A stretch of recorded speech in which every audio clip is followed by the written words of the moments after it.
Hello guys, welcome back to my channel again. My name is Lee. We have a special guest today. I will let her do the introduction to you guys. Welcome to our channel, Kini. Thank you. And thanks for giving us the opportunity for these sessions. We're going to take through your tricks and your experience traveling in Australia, you know, like camping and stuff. Sure. Now, can you do a brief introduction about yourself to our guests here in the channel?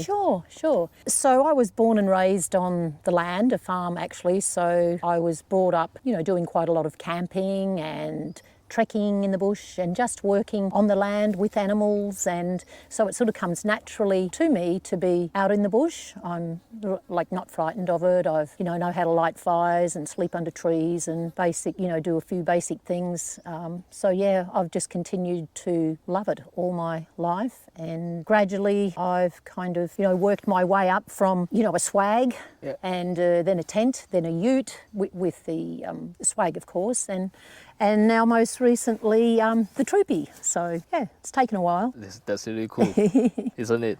We feel very honored to have Miss Kini, of course, to be here to share this experience with us. I must say that Miss Kini is a highlight of the trip. One of it, I would say. Too. We bumped into you in one of the campsites here, and we also have seen a lot of motorhomes around, when we're traveling on the road. Yours is, of course, one of the most unique ones we have seen so far, and it looks like a very robust, rig, heavy-duty one, as you can go anywhere in Australia. It's such a big island. So I would say that we would like to really know about your truck and your rigs here. Can you tell us more about your trucks here?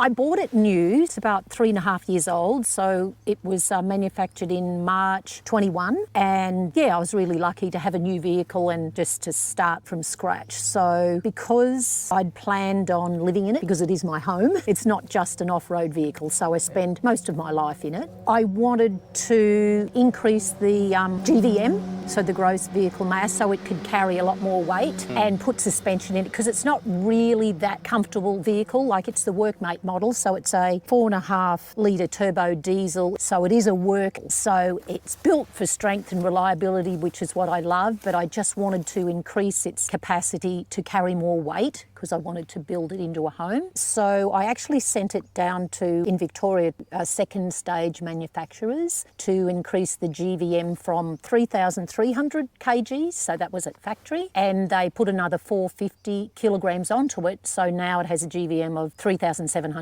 So that gives me almost another half a tonne of weight I can put into it. So that was the main thing I did, and the first thing also. With those guys, the second stage manufacturers, they also corrected the rear track, because it was narrower at the back. So 2007, they decided to put a V8 motor in the Land Cruisers, so they had to widen the front wheels so the rear was narrower. I wanted to correct that, just to increase, the comfort of the ride, and also the handling ability of the vehicle, thinking that, like my maths and physics, I'm thinking that's just not right, having two different wheel tracks. So they corrected that, and that was done by a true track diff housing sort of correction. It wasn't just done with spaces like some people do, which is sort of unsafe. You've got to be careful with voiding warranty, etc. So they did it properly, did all the diff housing in the middle as well as the stub ends. Really beautiful job. So that was the start of my build, and I've just continued on. Then came the roo bar, and I put electrics in it, and spotlights and winch, UHF radio, the Selfie Go to increase my phone reception. Then I've built out all the back with, the cupboards and the beds and everything. As part of the GVM upgrade, they put shock absorbers. It's got 600 kilogram constant leaf springs in the back, so that's a fair bit of weight. 600 kg is it's quite a lot. But when I've got, when I'm completely loaded up and heading out into the bush, full food, water, because I've got long range fuel tanks. There's 180 litres of fuel and a couple of water tanks and all of that, and fully loaded, it's fairly well close to 4 tonne. It's not above the GVM one. It is more of a truck than a car, of course, but yeah, it's just given me some more off-road ability, especially in a full-time capacity. So I can live off-grid in this practically, indefinitely regarding electricity. Of course, I've got to go and fill up with water and food, But I can basically go anywhere. I just go, well, not anywhere, but everywhere I really want to go. You know, it can climb over huge rocks and sand hills and across water crossings, you know, pretty deep. Because it's got, the other thing, it's got the air intake, the snorkel there. So that allows me to go in some deeper water. But quite frankly, you know, if road conditions are too unfavourable, I'd rather not go because I don't want to wreck my vehicle. You've got to look after it. We actually can relate that very much because we are renting a camper van which is two-wheel drive, you know, and certain areas that me and Yoko try to access to, we feel doubtful and say that, hey, this is probably not the place we should go, you know. And that's what you've got to do and be a little bit careful. And if you're unsure, just get out of the vehicle and have a walk around. Walk through the water if you're not sure how deep it is, you know. That's true. And check how steep the hill is or what rocks or holes are up ahead. Can save yourself a lot of grief. That was what I'm doing, but Stephanie was a bit concerned about, don't get there, don't go into the water, it's deep and something. We had to find out, you know, like by throwing something and to find out the depth good of the on you. water. That's great. Good. How long have you been like living with this truck and how far have you been traveling with this machine right behind us? You know, like in Australia, it's such a big country from Perth, Adelaide to Sydney and Melbourne. You know, it's such a You've huge probably island. done more than me. You and Steph have probably travelled more than me in this one. Maybe on the Seal Road, yes. Unseal Road, I'm not sure about that, So, in the 3.5 years I've owned it, I've done some travelling in New South Wales, Queensland, Northern Territory, but most of it here in WA. That's where I live. That's my base. Now. Yeah, anyway, WA is a pretty amazing place. It is an amazing place and it's really great. You know, it's got the space and it's got a lot of beautiful off-road places to explore. You have talked a little bit about the water system that you have in the truck, but maybe can we know, like having a full loaded water tank, how long can it last if you stay off-grid, you know, in the forest or something? It's a really interesting one because it's very individual. You learn to use a lot less water. It's amazing how much water you can get by. And of course, you have to drink it, but I probably mean just washing yourself and washing other things. You can really save so much and still be clean and feel comfortable. Just not waste. Water is one of my biggest things. I just think it's, you know, more important than fuel basically, because even if you broke down, especially in Australia's summer sun, right, you can be sitting there with a full tank of fuel, but if you haven't got water, you know, you could die within 24 hours in the middle of the sun, particularly if you're not being careful and walking around in the sun. So I've actually got 2 stainless steel underbody water tanks. The first one I put on is I think 50 litres, or it might be 45, close to that anyway. I keep that solely for really good quality drinking water. And it's got a 12-volt pump on it, so I've got pressure with that water. Then I put another one on, another stainless steel, it's about 45 litres, and it's also underbody with a 12-volt water pump on it. And that's the one that I use for, you know, washing up dishes. But also I do have other drinking water because if something happened, a big rock put a hole in my water tank, you need to have a completely separate reservoir. Well, I've got the 2 tanks. I can drink water out of both, but I just keep one sort of, the one for drinking, more specifically filtered and just a better quality. I could drink the other one, but I've got water, 15 litres also inside in a jerry can, just in case the other one gets a hole or a leak or whatever. And then another 10 litres in the back. So it's just a backup, and it's convenient just to have some at the front of the car as well as underneath it. That's cool. You talk about the 12-volt pump. Yes. And it links me to the solar system you have, what they call it, solar power battery, something like that. Can you also take us through like the spec of the batteries you're using? You know, it can last you for a few days.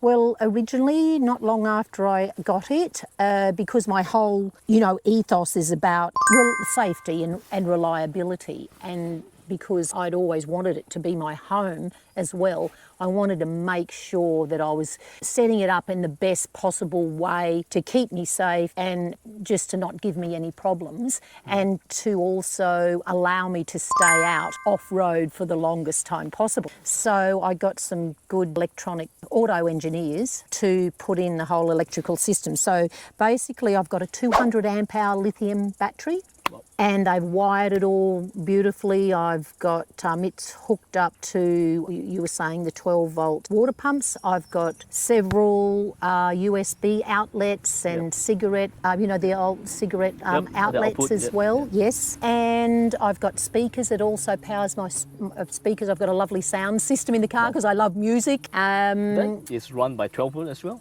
Yes. Okay. Yes, it's all 12 volt. I don't have an inverter. There's no 240 volt in my system, not yet. I mean, I've thought about it, and maybe down the track I might get an inverter to be able to use 240 volt appliances, particularly, say, power tools. For instance, I've got an electric drill and also a recip saw, to cut wood or to cut up a tree if it was over the track and I couldn't get past. So those batteries at the moment, they require 12 volt power to charge them. But when I set off, I always charge them fully before I go, and it's always been enough for my needs. But I mean, I just adjust things as I go along. It's all just trial and error, really.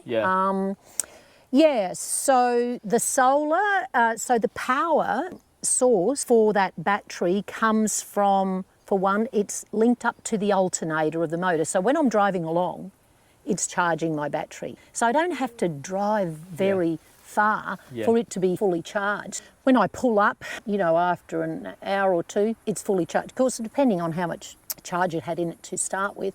But I've also, as you can see, I've got the solar panel on top. I was about to go there, the solar panel. Okay, now so that's charging. Take us through that. In addition, So that one's fixed, as you can see. So it's, the sun's behind a cloud now, but you're still getting probably a couple amps, not a lot. And I've also got another one that fits in under my rooftop tent. That's a mobile one. So when I pull up and I want to stay for a few days, I can probably get out of my 200 amp hour battery with everything that I'm using for power, lights, music, computer, phone charging, fridge freezer's probably the biggest one. All of that, I can stay almost 5 days with reasonable sun. You've got to also factor in your winter and your summer. You can be really caught out. You go, okay, I've got 5 days for getting, that's probably about 5 or 6 hours in summer, but if it's winter or if it's a little bit overcast, you're not going to get 5 days. Exactly. That's when I plug in my other portable panel,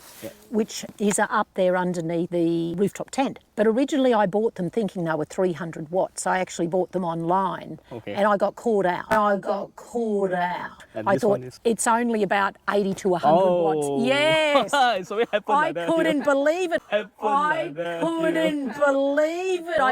it in. It always happens. And you I'm thinking, buy something online. Where's all my amp? I should have known better because it wasn't really expensive. It was only about $120. But I've also got a 400 watt, a beautiful, it's a folding portable one in the back. That black metal case that's on my wheel carrier? So that's 400 watts. So that's really, I've probably got more than enough. More than what you need. Yeah. Having such a comprehensive truck, I would say that Miyoko and I would probably go camping every weekend. So what about yourself? How often you go camping? Because it is my home and I actually do live in it most of the time. I do get out of it when I visit my family, so I'm in the house and whatever, even between times. But I go away for months at a time living on that. So I'm travelling around, doing various things. I still study. I pick up some work here and there. So I'm away for months and months and months. Okay. And then I come back and visit my family.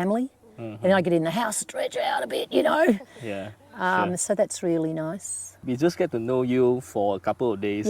And we think that you are a person who loves to go camping in the wild. But you can tell us your experience or what you prefer. You prefer to go to a paid campsite or you prefer to go off-grid?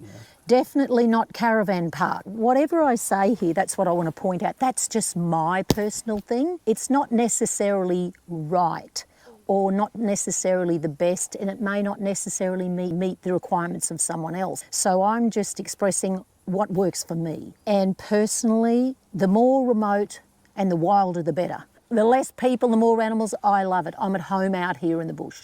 Like, it doesn't worry me. Sometimes my mum goes, oh, aren't you frightened? Aren't you scared out there? I said, what's there to be scared of? There's nothing here can hurt me. I said, when I go in the city, I'm more scared of some people, probably.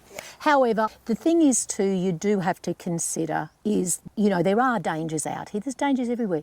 But it's also dependent on your own knowledge and your own experience. So always do your homework before you set off out into the bush. Know what the climate is, the weather, the terrain, the creatures that are there, whether they're insects, snakes, crocodiles, sharks if you're on the beach, not that they can get you unless you go in the water, but you know, there's a lot of things to consider, so always do your homework. But I just love getting out into the bush and where you can see the stars in the sky and not hear a single person or a vehicle, and have a lovely fire. You can't always have fires, that's another thing. There's, you know, we have a lot of total fire bans over here because of all the beautiful trees, and if it's dry and hot, not a lot of rain, you know, fires can get away and do a lot of damage. You spoke about crocodile. That one, come back to that topic later, okay? That's the scariest animal I have in my life.